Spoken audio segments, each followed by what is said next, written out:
Oh, hello. What's the scariest thing you've ever seen? Was it a dead body?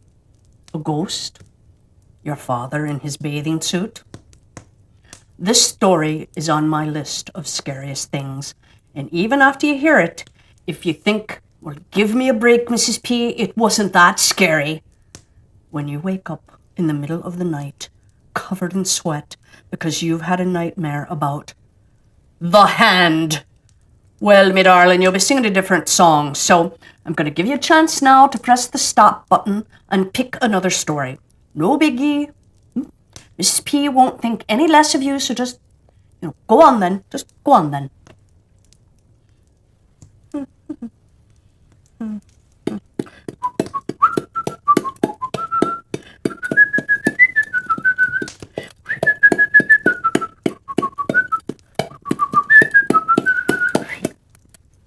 Oh, well, you still want me to read it to you then, eh? All right. Well, don't say I didn't warn you. The Hand by Guy de Maupassant. All were crowding round M. Bermutier, the judge, who was giving his opinion about the St. Cloud mystery. For a month, this inexplicable crime had been the talk of Paris. Nobody could make head nor tails of it. M. Bermutier, standing with his back to the fireplace, was talking, citing the evidence, discussing the various theories, but arriving at no conclusion. Some women had risen in order to get nearer to him, and were standing with their eyes fastened on the clean-shaven face of the judge, who was saying such weighty things. They were shaking and trembling, moved by fear and curiosity, and by the eager and insatiable desire for the horrible which haunts the soul of every woman. One of them, paler than the others, said during a pause, "It's terrible. It verges on the supernatural. The truth will never be known." The judge turned to her. "True, madam. It is likely that the actual facts will never be discovered. As for the word supernatural, which you've just used, it has nothing to do with the matter. We are in the presence of a very cleverly conceived and executed crime, so well enshrouded in mystery that we cannot disentangle it from the involved circumstances which surround it. But once I had to take charge of an affair in which the uncanny seemed to play a part. In fact, the case became so confused that it had to be given up." Several women exclaimed at once, "Oh, tell us all about it. Oh, yes, tell us. Please do." M. Bermutier smiled in a dignified manner, as a judge should, and went on. "Do not think, however, that I, for 1 minute, ascribed anything in the case to supernatural influences. I believe only in normal causes, but if, instead of using the word supernatural to express what we do not understand, we were simply to make use of the word inexplicable, it would be much better. At any rate, in the affair of which I am about to tell you, it is especially the surrounding preliminary circumstances which impressed me. And here are the facts. I was, at that time, a judge in Corsica, in a little white city on the edge of a bay which is surrounded by high mountains. The majority of the cases which came up before me concerned vendettas. There are some that are superb, dramatic, ferocious, heroic. We find they're the most beautiful causes for revenge of which one could dream. Enmities hundreds of years old, quieted for a time, but never extinguished, abominable stratagems, murders becoming massacres and almost deeds of glory. For 2 years I heard of nothing but the price of blood, of this terrible Corsican prejudice which compels revenge for insults meted out to the offending person and all his descendants and relatives. I had seen old men, children, cousins murdered. My head was full of these stories. One day I learned that an Englishman had just hired a little villa at the end of the bay for several years. He had brought with him a French servant, whom he had engaged on the way at Marseille. Soon this peculiar person, living alone, only going out to hunt and fish, aroused a widespread interest. He never spoke to anyone, never went to the town, and every morning he would practice for an hour or so with his revolver and rifle. Legends were built up around him. It was said that he was some high personage, fleeing from his fatherland for political reasons, Then it was affirmed that he was in hiding after having committed some abominable crime. Some particularly horrible circumstances were even mentioned. In my judicial position, I thought it necessary to get some information about this man, but it was impossible to learn anything. He called himself Sir John Rowell. I therefore had to be satisfied with watching him as closely as I could, but I could see nothing suspicious about his actions. However, as rumors about him were growing and becoming more widespread, I decided to try to see this stranger myself, and I began to hunt regularly in the neighborhood of his grounds. For a long time I watched without finding an opportunity. At last it came to me in the shape of a partridge, which I shot and killed right in front of the Englishman. My dog fetched it for me, but taking the bird, I went at once to Sir John Rowell and, begging his pardon, asked him to accept it. He was a big man with red hair and beard, very tall, very broad, a kind of calm and polite Hercules. He had nothing of the so-called British stiffness, and in a broad English accent he thanked me warmly for my attention. At the end of a month we had had 5 or 6 conversations. One night, at last, as I was passing before his door, I saw him in the garden, seated astride a chair, smoking his pipe. I bowed, and he invited me to come in and have a glass of beer. I needed no urging.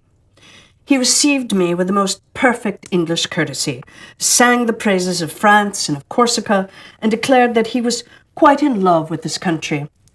Then, with great caution, and under the guise of a vivid interest, I asked him a few questions about his life and his plans. He answered without embarrassment, telling me that he had traveled a great deal in Africa, in the Indies, in America, and he added, laughing, "Well, I've had many adventures." Then I turned the conversation on hunting, and he gave me the most curious details on hunting the hippopotamus, the tiger, the elephant, and even the gorilla. I said, "Are all these animals dangerous?" He smiled. "Oh, no, man is the worst." And he laughed, a good broad laugh, the wholesome laugh of a contented Englishman. "I have also frequently been man-hunting." And then he began to talk about weapons, and he invited me to come in and see different makes of guns. His parlor was draped in black silk embroidered in gold. Big yellow flowers, as brilliant as fire, were worked on the dark material, and he said, "It's a Japanese material."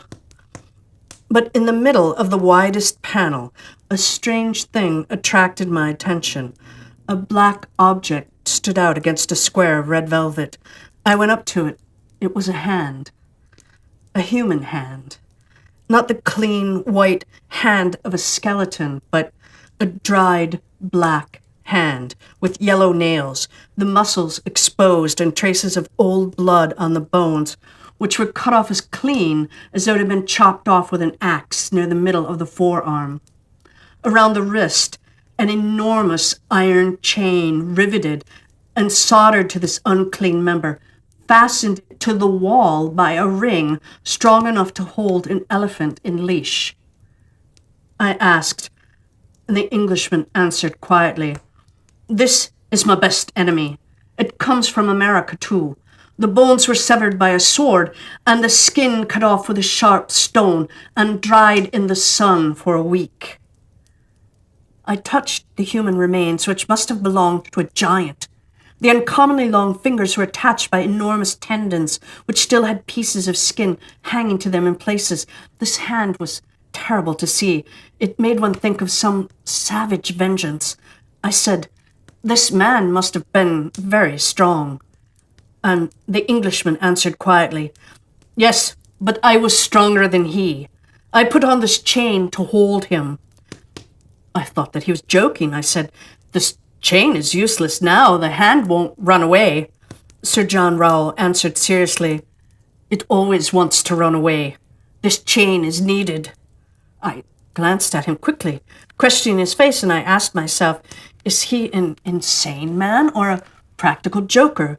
But his face remained inscrutable, calm, and friendly. I turned to other subjects and admired his rifles. However, I noticed that he kept 3 loaded revolvers in the room, as though constantly in fear of some attack. I paid him several calls, and then I did not go any more. People had become used to his presence. Everybody had lost interest in him. A whole year rolled by, and one morning, toward the end of November, my servant awoke me and announced that Sir John Rowell had been murdered during the night. Half an hour later, I entered the Englishman's house, together with the police commissioner and the captain of the gendarmes. The servant, bewildered and in despair, was crying before the door. At first, I suspected this man, but he was innocent. The guilty party could never be found. On entering Sir John's parlor, I noticed the body stretched out on its back in the middle of the room.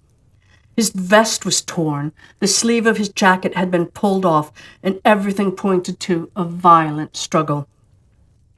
The Englishman had been strangled. His face was black, swollen and frightful, and seemed to express a terrible fear. He held something between his teeth, and his neck, pierced by 5 or 6 holes, which looked as though they had been made by some iron instrument, was covered with blood. A physician joined us. He examined the finger marks on the neck for a long time, and then made this strange announcement. "It looks as though he's been strangled by a skeleton." A cold chill seemed to run down my back, and I looked over to where I had formerly seen the terrible hand. It was no longer there. The chain was hanging down, broken. I bent over the dead man, and in his contracted mouth I found one of the fingers of this vanished hand, cut, or rather sawed off by the teeth, down to the second knuckle. Then the investigation began. Nothing could be discovered. No door, window, or piece of furniture had been forced. The 2 watchdogs had not been aroused from their sleep.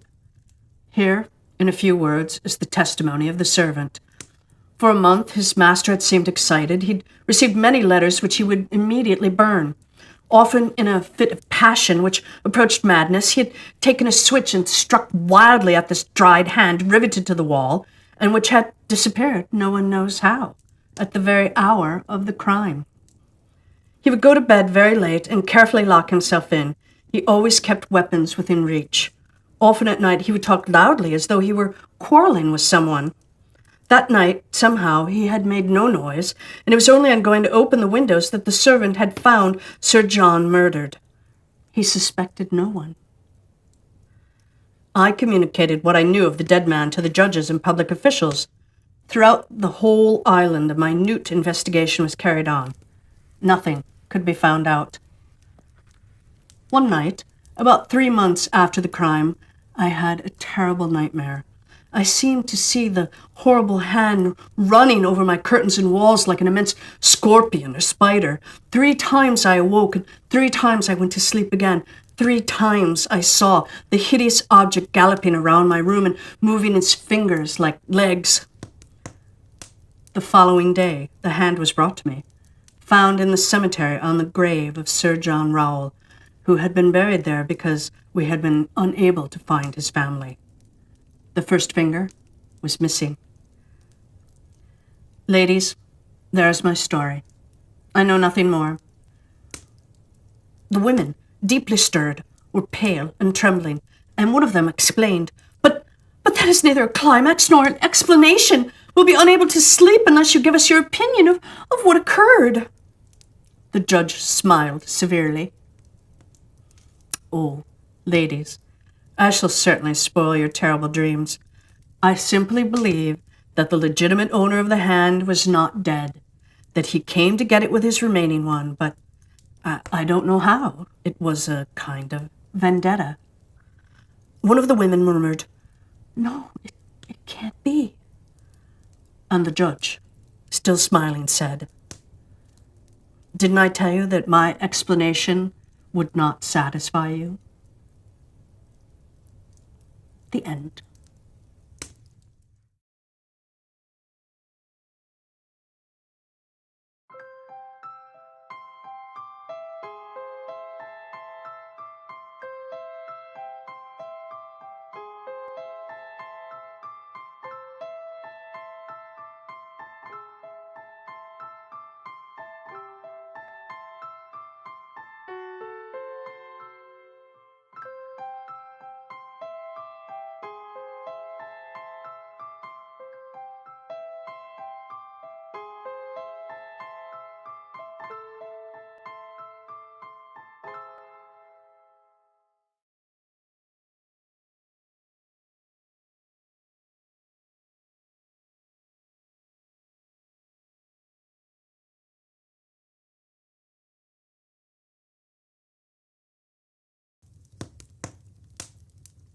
Who's there? Oh, it's you. When I was a little girl, we lived about 6 blocks from a graveyard. One day, my best friend Cindy bet me $5 that I was too chicken to spend the whole night alone in the graveyard. Well, I don't like being called a scaredy cat, so I agreed to do it. I snuck out of the house with a sleeping bag and a pillow and laid them out between the graves. It was cold and quiet and dark, with only a sliver of a moon. As I tucked myself in, I looked up at the gravestone closest to my head. It had the name of a woman, Cecilia Stemmelhusky, and it said she had died exactly 100 years ago from that very night. I started shivering, but I closed my eyes and finally fell asleep. I woke up a couple of hours later, and when I looked back at Cecilia's grave, I saw a freshly dug hole, big enough for someone to crawl in or out of. I heard the sound of slow, heavy footsteps coming toward me from the woods. And do you know what I saw next? I saw the underside of the blankets of my own bed in my own bedroom because I'd run as fast as anyone had ever run back to my house. And if you're curious about who or what had crawled out of that hole, well, you can go spend the night in a graveyard. I'm brave, but I'm not stupid. Now, this is a story about a very unusual ghost who needs a little more help than most. It's The Inexperienced Ghost by H.G. Wells.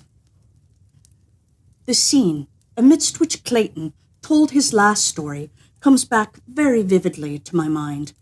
There he sat, for the greater part of the time, in the corner of the wooden bench by the spacious open fire, and Sanderson sat beside him, smoking the clay pipe that bore his name. There was Evans, and that marvel among actors, Wish, who was also a modest man. We had all come down to the Mermaid Club that Saturday morning, except Clayton, who had slept there overnight, which indeed gave him the opening of the story. We had golfed until golfing was invisible, we had dined, and we were in that mood of tranquil kindliness when men will suffer a story. When Clayton began to tell one, we naturally supposed he was lying. It may be that indeed he was lying. Of that, the reader will speedily be able to judge, as well as I. "I say," he remarked after a long consideration of the upward rain of sparks from the log that Sanderson had thumped. "You know, I was alone here last night." "Well, except for the domestics," said Wish. "Well, who sleep in the other wing," said Clayton. "Yes, well," he pulled at his cigar for some little time, as though he still hesitated about his confidence. Then he said, quite quietly, "I caught a ghost." "Caught a ghost, did you?" said Sanderson. "Where is it?" And Evans, who admires Clayton immensely and has spent 4 weeks in America, shouted, "Caught a ghost, did you, Clayton? Well, I'm glad of it. Tell us all about it right now." Clayton said that he would in a minute and asked him to shut the door.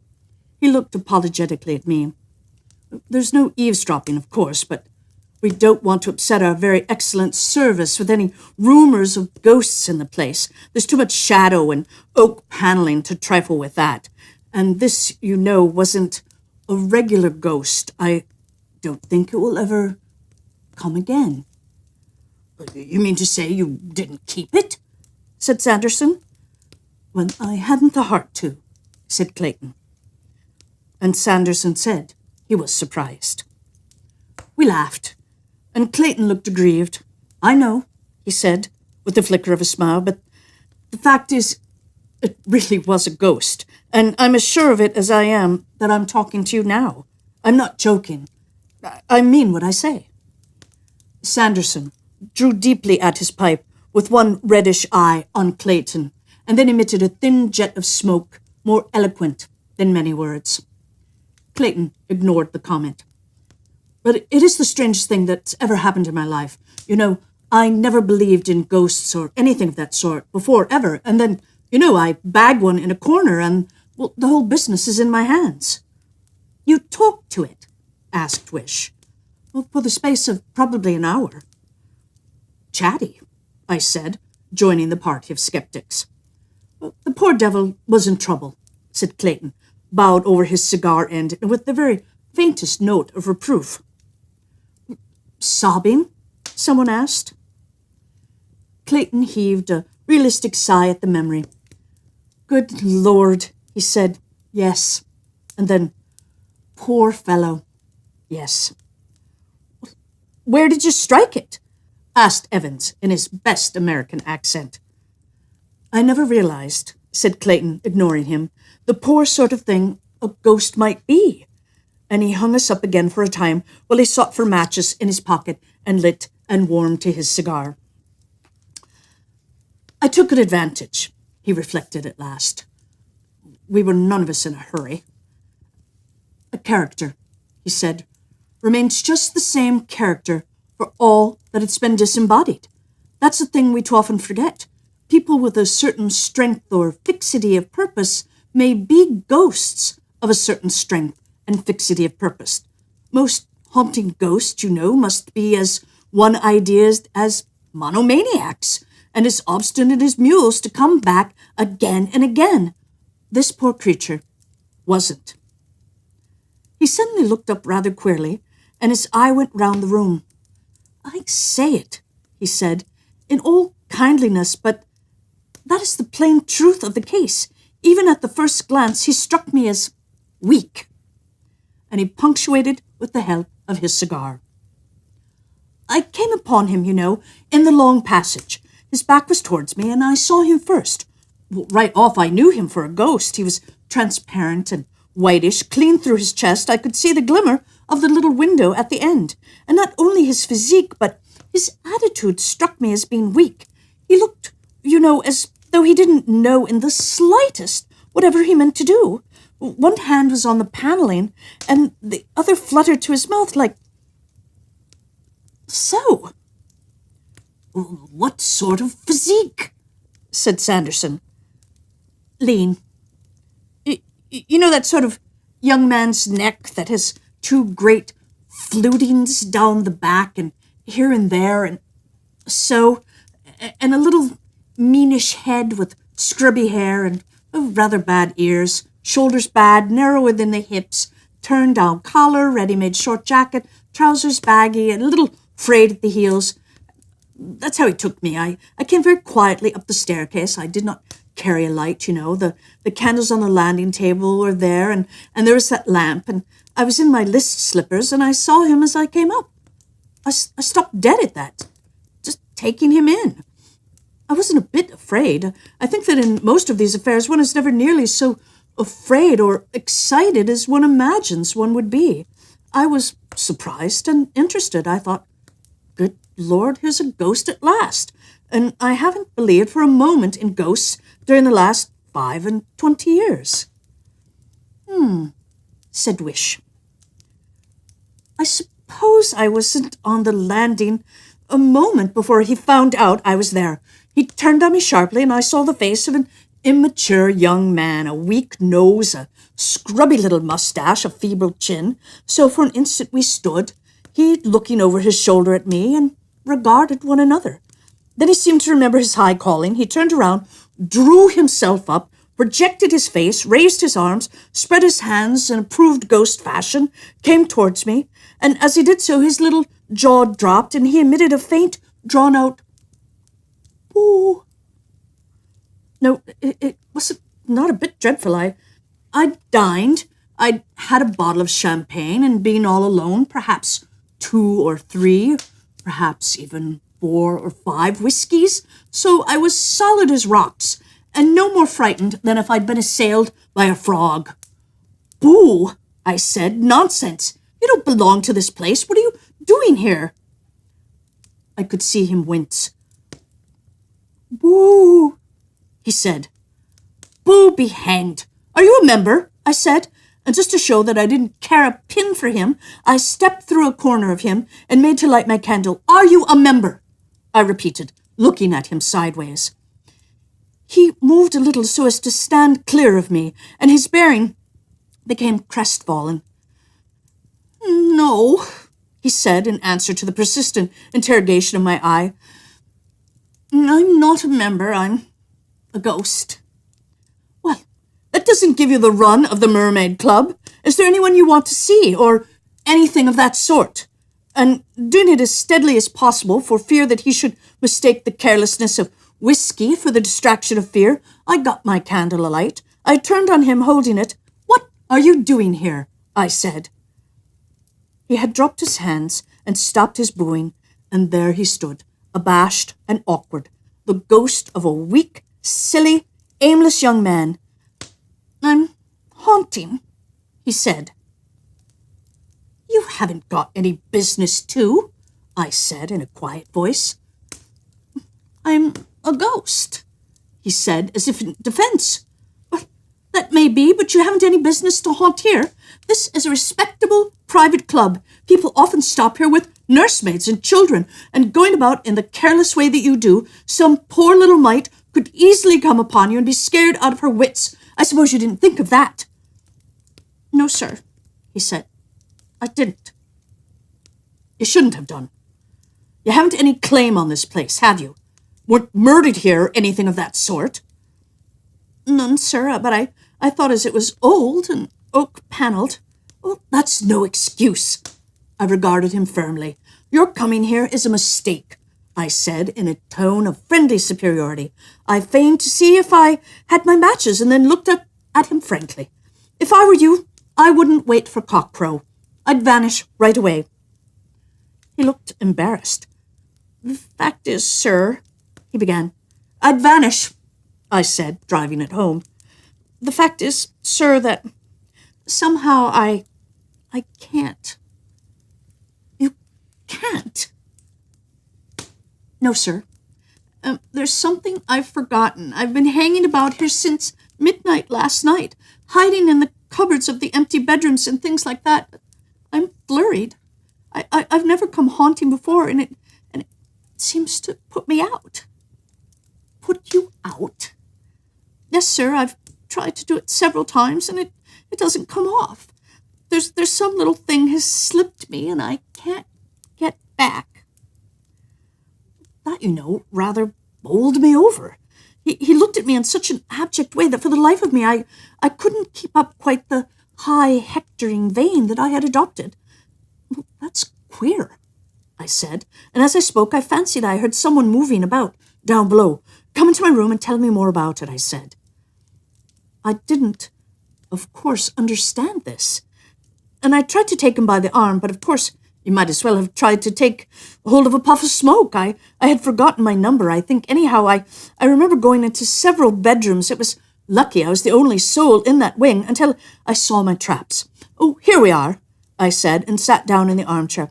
"Sit down and tell me all about it. It seems to me you've got yourself into a jolly awkward position, old chap." Well, he said he wouldn't sit down. He'd prefer to flit up and down the room as if it were all the same to me, and so he did, and in a little while we were deep in a long and serious talk, and presently, something of those whiskies and sodas evaporated out of me, and I began to realize just a little what a thundering rum and weird business it was that I was in. There he was, semi-transparent, the proper conventional phantom, and noiseless, except for his ghost of a voice, flitting to and fro in that nice, clean, chintz-hung old bedroom. You could see the gleam of the copper candlesticks through him, and the lights on the brass fender, and the corners of the framed engravings on the wall. And there he was, telling me all about this wretched little life of his that had recently ended on earth. He told me how he had been killed. He went down into a London basement with a candle to look for a leakage of gas, and described himself as a senior English master in a London private school when that tragedy occurred. "Poor wretch," said I. That's what I thought, and the more he talked, the more I thought it. There he was, purposeless in life and purposeless out of it. He talked of his father and mother and his schoolmaster and all who had ever been anything into the world meanly. He had been too sensitive, too nervous. None of them had ever valued him properly or understood him, he said. He'd never had a real friend in the world. I think he had never had a success. He had shirked games and failed examinations. "It's like that with some people," he said. "Whenever I got into the examination room or anywhere, everything just seemed to go. He was engaged to be married, of course, to another oversensitive person, I suppose, when the indiscretion with the gas escape ended his affairs. But really, said Wish to the fire. These are the impressions he gave me, anyhow, said Clayton modestly.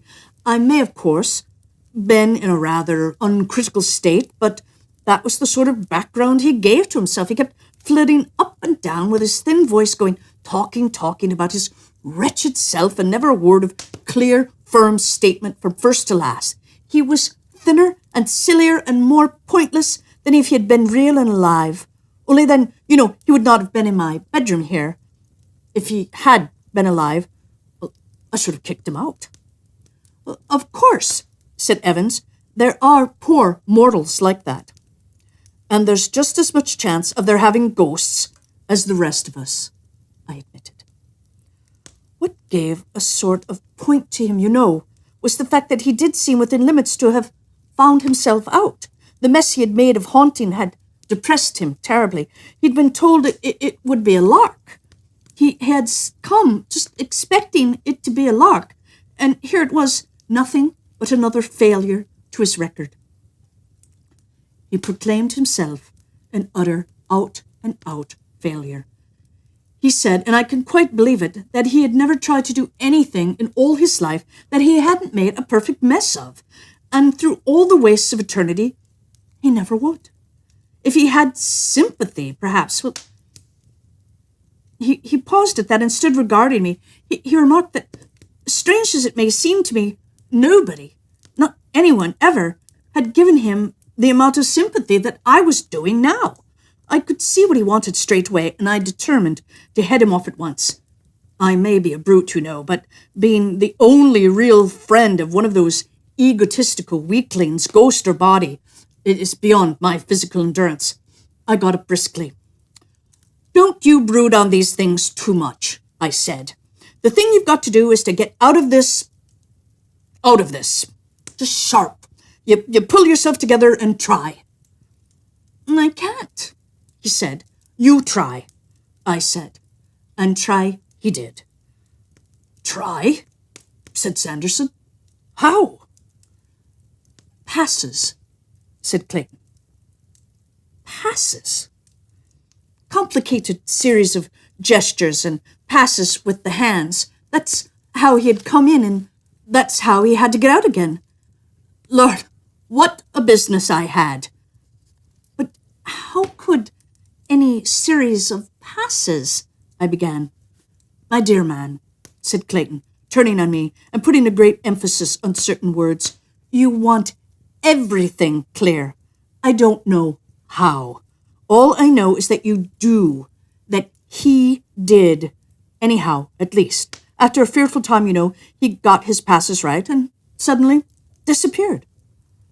Did you, said Sanderson slowly, observe the passes? Yes, said Clayton, and seemed to think.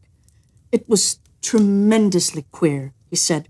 There we were, I and this thin, vague ghost in that silent room, in this silent, empty inn, in this silent little Friday night town. Not a sound except our voices, and a faint panting he made when he swung. There was the bedroom candle and one candle on the dressing table alight, and that was all. Sometimes one or other would flare up into a lean, tall, astonished flame for a space, and queer things happened. I can't, he said. I shall never. And suddenly he sat down on a little chair at the foot of the bed, and he began to sob and sob. Lord, what a harrowing, whimpering thing he seemed. You pull yourself together, I said, and tried to pat him on the back, and my confounded hand went right through him. You pull yourself together and try. And in order to encourage and help him, I began to try as well. What? Said Sanderson. The passes? Yes, the passes. But, I said, moved by an idea that eluded me for a space. Well, this is interesting, said Sanderson, with his finger in his pipe bowl. You mean to say this ghost of yours gave away, did his level best to give away the whole confounded barrier. Yes. No, he didn't, said Wish. He couldn't, or you'd have gone there too. That's precisely it, I said, finding my elusive idea put into words for me. That is precisely it, said Clayton, with thoughtful eyes upon the fire. For just a little while, there was silence.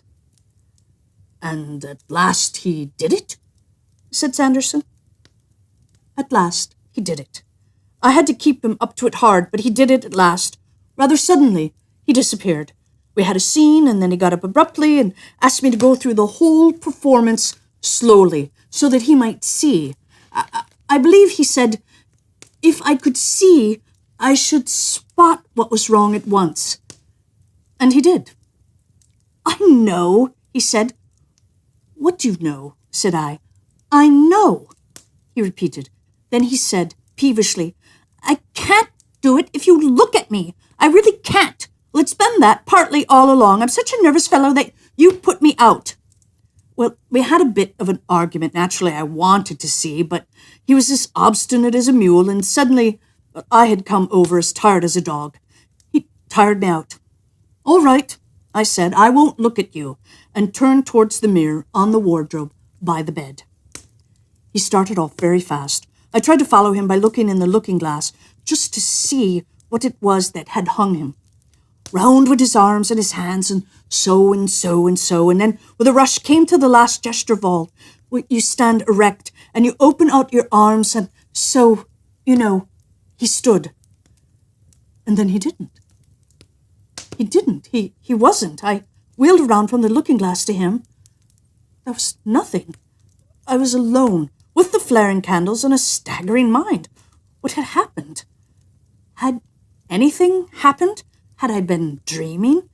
And then, with an absurd note of finality about it, the clock upon the landing discovered the moment was ripe for striking one. So, ping!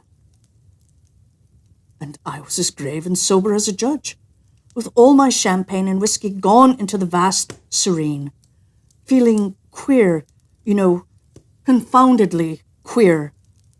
Queer, good Lord. He regarded his cigar ash for a moment. That's all that happened, he said. And then you went to bed, asked Evans. What else was there to do? I looked Wish in the eye.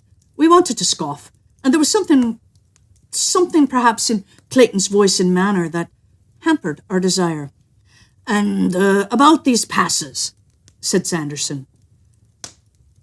I believe I could do them now. Oh, said Sanderson, and produced a penknife and set himself to grub the ash out of the bowl of his pipe. Well, why don't you do them now? Said Sanderson, shutting his penknife with a click. That's what I'm going to do, said Clayton.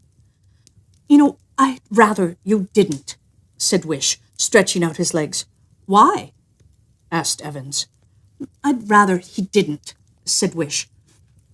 But he has got him right, said Sanderson, plugging too much tobacco into his pipe. All the same, I'd rather he didn't, said Wish. We argued with Wish. He said that for Clayton to go through those gestures was like mocking a serious matter. But you don't believe, I said. Wish glanced at Clayton, who was staring into the fire, weighing something in his mind. I do. More than half, anyhow. I do, said Wish. Clayton, said I, you're too good a liar for us. Most of it was all right, but that disappearance happened to be convincing. Tell us, it's a tale of cock and bull. He stood up, without heeding me, took the middle of the hearth rug, and faced me. For a moment, he regarded his feet thoughtfully, and then, for all the rest of the time, his eyes were on the opposite wall with an intent expression. He raised his two hands slowly to the level of his eyes, and so began. Now, Sanderson is a Freemason, a member of the Lodge of the Four Kings, which devotes itself so ably to the study and elucidation of all the mysteries of masonry past and present. And among the students of this lodge, Sanderson is by no means the least. He followed Clayton's motions with a singular interest in his reddish eyes. "Well, that's not bad," he said when it was done. "You really do, put things together, Clayton, in a most amazing fashion. But there's one little detail out." "I know," said Clayton. "I believe I could tell you which." "Well?" "This," said Clayton, and did a queer little twist and a writhing thrust of his hands. "Yes." "That you know what he couldn't get right," said Clayton. "But how do you?" "Well, most of this business, and particularly how you invented it, well, I don't understand it at all," said Sanderson. "But just that phase, I do." He reflected. "These happen to be a series of gestures connected with a certain branch of esoteric masonry. Probably you know, or else how?" He reflected still further. I do not see I can do any harm in telling you just the proper twist. After all, if you know, you know, and if you don't, well, you don't." "I know nothing," said Clayton, "except what the poor devil let out last night." "Well, anyhow," said Sanderson, and placed his pipe very carefully upon the shelf over the fireplace. Then very rapidly he gesticulated with his hands. "So," said Clayton, repeating. "So," said Sanderson, and took his pipe in hand again. "Ah, now," said Clayton, "I can do the whole thing, right?" He stood up before the waning fire and smiled at us all. But I think there was a little hesitation in his smile. "If I begin," he said. "I wouldn't begin," said Wish. "Oh, it's all right," said Evans. "Matter is indestructible. You don't think any jiggery-pokery of this sort is going to snatch Clayton into the world of shades? Not it. Oh, you may try, Clayton. So far as I'm concerned, until your arms drop off at the wrists." "I don't believe that," said Wish, and stood up and put his arm on Clayton's shoulder. "You made me half believe in that story somehow, and I don't want to see the thing done." "Well, goodness," said I. "Here's Wish frightened." "I am," said Wish, with a real or admirably feigned intensity. "I believe that if he goes through these motions right, he'll go." "Oh, he'll do nothing of the sort," I cried. "There's only one way out of this world for men, and Clayton is 30 years from that. Besides, and such a ghost. Do you think?" Wish interrupted me by moving. He walked out from among our chairs and stopped beside the toile and stood there. "Clayton," he said, "you're a fool." Clayton, with a humorous light in his eyes, smiled back at him. "Wish," he said, "is right, and all you others are wrong. I shall go.